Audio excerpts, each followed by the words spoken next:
Au kiosque Sony en 2013, c'est pas seulement sur les technologies 4K, les technologies de téléviseurs haut de gamme, on parle aussi d'initiatives écologiques. Tout d'abord, ce qu'on voit ici, c'est un nouveau haut-parleur qu'on a développé qui utilise 35% moins de consommation d'énergie, tout simplement en utilisant des nouvelles technologies fluides qui permettent de réduire le nombre de pièces qu'on utilise et donc d'utiliser moins de consommation d'énergie dans les systèmes audio.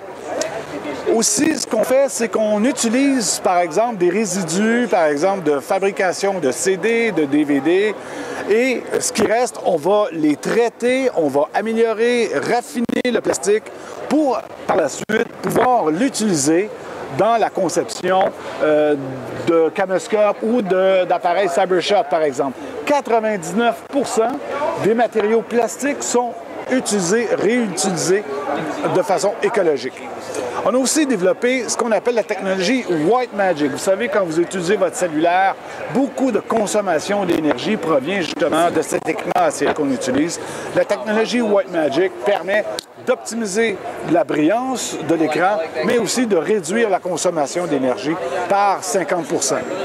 On a aussi, sur nos téléviseurs, développé une technologie, par exemple sur la HF750 qu'on voit ici, réduire la consommation d'énergie par un nouveau type de rétroéclairage à l'arrière et donc de diminuer de tout près de la moitié de la consommation d'énergie sur les téléviseurs. Encore une fois, ce qu'on voit ici, c'est le panneau arrière d'un téléviseur. 99% de la surface de ce panneau arrière est fait de matière recyclée qui provient de différentes matières plastiques qu'on va raffiner et qu'on va recréer. Même Sony Pictures aussi ont aussi leur implication au niveau écologique.